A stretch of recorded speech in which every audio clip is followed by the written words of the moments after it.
public pur et simple. Et d'ailleurs, il y a la firme nationale qui a le mandat Bureau national de lutte Beauregard.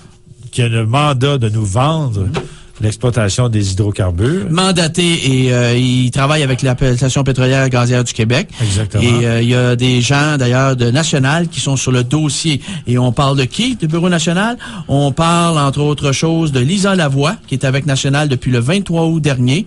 Elle était avant directrice adjointe de la ministre de l'Environnement, Mme Lynne Beauchamp, depuis 2007. Un détail. Puis là, maintenant, elle est à Bureau national, puis s'occupe du volet des gaz de schiste. Après ça, tu as M. Martin Darèche de Bureau national, firme de relations publiques, la plus grosse firme au Canada. Lui est attaché politique de Nathalie Normando en 2006, alors que Mme Normando était ministre aux Affaires municipales. Et en 2007, il était conseiller aux affaires juridiques et politiques du cabinet même de Jean Charest. Alors en 2008, il va joindre la firme de relations publiques nationale. Et maintenant, il travaille sur le volet avec Mme Darèche. M. Martin Darèche et Lisa Lavoie vont travailler ensemble pour Bureau national à l'APHQ, l'Association pétrolière gazière, pour vendre justement les gaz de schiste à la population. Opportunité que représente le fait de se faire flouer. Il n'y a aucun conflit d'intérêt. En recevant 1000 fois moins de redevances que la Colombie-Britannique. Ça, c'est une extraordinaire occasion d'affaires pour nous. Et il y a Stéphane Gosselin. Il y a Stéphane Gosselin aussi, c'est très important. La semaine dernière, était encore au cabinet de Mme Normando et qui, cette semaine, est rendu pour l'Association du pétrole et du gaz du Québec. Oui. Stéphane Gosselin, c'était le chef de cabinet du ministère au ministère de l'Environnement de 2006 à 2008. Et il était également au ministère des Ressources naturelles et de la Faune. 2 ministères, d'ailleurs, qui sont impliqués dans le dossier des gaz de schiste, totalement. Absolument. Et en juin 2004, il était attaché de presse du ministre Jean-Marc Fournier aux Affaires municipales. Jean-Marc Fournier, lui, il a quitté la politique. Qui a été élu hier. Il a été élu à Ville-Saint-Laurent, mais moi, je suis pas allé voter à Ville-Saint-Laurent parce qu'à Ville-Saint-Laurent, tu prends un cochon, tu le peinture rouge. Depuis 66, il vote tout rouge. Alors, ça change rien. Ça montre combien les gens de Ville-Saint-Laurent n'ont rien compris. Ils n'ont rien compris. Et un résident de Saint-Laurent sur 5 est allé voter. Donc, 20% de la population seulement ont élu Jean-Marc Fournier. Et il était content. Ils sont probablement allés voter en autobus. Ben, c'est ça, tu sais. Ou en taxi. Alors, tout ça pour te dire que le ministre Jean-Marc Fournier, lui, quand il a quitté la politique active dernièrement, Daniel, il est allé rejoindre une firme d'ingénierie. Qui? Jean-Marc Fournier. OK. Quand il a quitté, il est allé rejoindre une firme d'ingénierie, hein. Laquelle? C'était pas Dessau, ou ben non, c'était dessus. Non, je sais pas, je peux pas te... Je pense que c'était au SNC-Lavalin. Je pense que c'était SNC-Lavalin. Okay. Jean-Marc Fournier était à SNC-Lavalin. Je te le dis comme ça. L'APGQ, l'Association pétrolière et gazière du Québec, a 44 lobbyistes et il travaille auprès de 9 ministères du gouvernement du Québec. Et là-dedans, il y a 3 avocats de chez McCarthy Tréteau. Il faut savoir que Richard Drouin est chez McCarthy Tréteau. C'est très important de le mentionner. Moi, il y a une chose que je voudrais dire pour que les gens sachent. D'abord,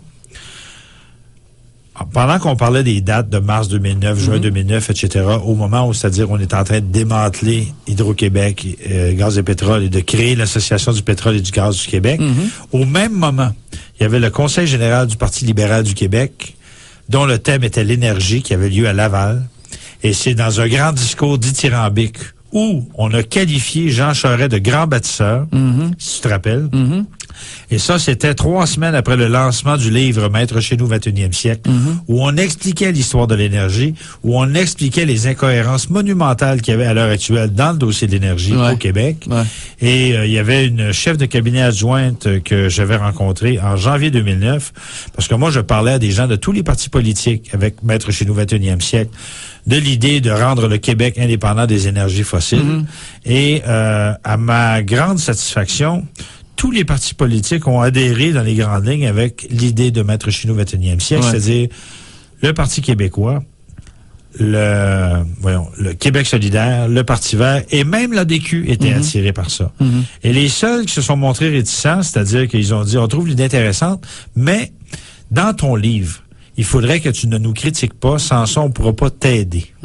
Et comme on a eu le malheur de faire une critique de ces gens-là, ben là, tout à coup, on a devenu persona non grata. Et 3 semaines après, ce qu'on avait lancé, nous autres, le Maître chez nous, 21e siècle, c'est ressurgi dans le Conseil général du Parti libéral du Québec en mai 2009. Là, tu avais des grosses affiches, c'est marqué Maître chez nous, en gros, et tu avais 4 photos. Tu avais Adélard Godbout, Jean Lesage. Ils ont pris bien soin de ne pas nommer le principal instigateur en 1962, qui était l'ancien ministre des Richesses naturelles, qui est un ancien ministre libéral, qui était René Lévesque, qui n'était pas là. Il y avait Robert Bourassa et Jean Charest comme grand bâtisseur. Incroyable. Or, incroyable. Pendant le discours final, Jean Charest a dit, et je cite, On va faire du Québec le leader mondial des énergies vertes. Oui, exactement. Et au même moment, ils étaient en train de fonder l'Association du pétrole et du gaz du Québec. Voilà. Ça montre à quel point tout ça n'est qu'une vaste mascarade. C'est une fumisterie, effectivement. Maintenant, l'autre chose, mon cher Daniel, et c'est là-dessus que j'ai parlé avec Daniel au téléphone, on s'est parlé la semaine passée. Oui. C'est que au bureau d'audience publique sur l'environnement, chers auditeurs, chères auditrices, j'ai eu comme un flash. Ça prenait, à un moment donné, une épiphanie. Tu sais, un moment donné, ça m'a traversé la cervelle. Ça m'arrive des fois. Chers auditeurs, en 2004, dans le cadre d'un salon d'exposition où je participais à un salon d'exposition pour Énergie Solaire Québec, j'ai croisé un avocat. J'ai sa carte d'affaires ici. Oliver, c'est quoi le nom de l'avocat sur la carte d'affaires? Maître Pierre Renaud. Voilà, Maître Pierre Renaud. Fait que là, Oliver, il atteste, j'ai bien la carte d'affaires. Maître Pierre Renaud était vice-président régional pour le groupe écologiste le plus riche au Canada. Combien riche, mon cher? Et ils ont des actifs, j'ai noté ça ici, actifs de 211 millions en 2005, 238 millions en 2006, 261 millions en 2007, 438 millions en 2008, 512 millions en 2007, et le 700 millions, c'était conservation de la nature aux États-Unis. Okay. C'est ça que je t'avais mentionné. Mais sauf que quand tu regardes toute proportion gardée, c'est beaucoup plus qu'aux États-Unis. C'est incroyable, là. C'est incroyable. Ça ici, vois-tu, c'est aux États-Unis. Alors, eux autres sont à 794 millions. C'est de l'argent, s'il vous plaît, en anglais. En anglais, ça s'appelle Nature Conservancy of Canada. Et entre toi et moi, j'en connais pas de groupe écologiste qui se promène avec ce genre d'argent-là. Effectivement. Et il y a des riches donateurs là-dedans, chers auditeurs. Mais lui, il était vice-président, Monsieur Pierre Renaud, l'avocat Pierre Renaud.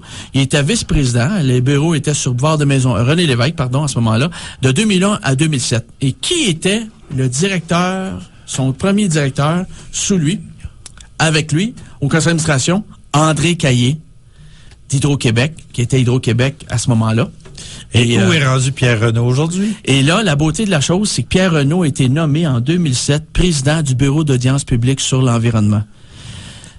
C'est le club des petits copains. Que le monde est bien fait. C'est le club des petits copains. Donc, on a donné un mandat au bureau d'audience publique à Monsieur Pierre Renaud, qui est le président, qui est un ancien vice-président régional de Nature Conservancy of Canada, la conservation de la nature.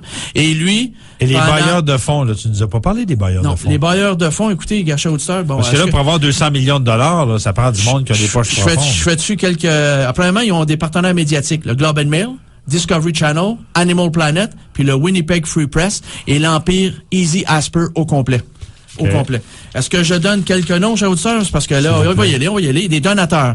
Shell Canada, qui est associé depuis 31 ans. Alors, lui, il a donné 1 million de dollars en 2002, 1 million de dollars en 2003. Shell a donné 500 000 dollars en 2004, 2005, 2006, 2008, 2009. Il a donné 100 000 dollars en 2007. BP Canada, 1 million de dollars en 2003 et en 2004. 400 000 dollars en 2007. 250 000 dollars en 2002 et en 2006.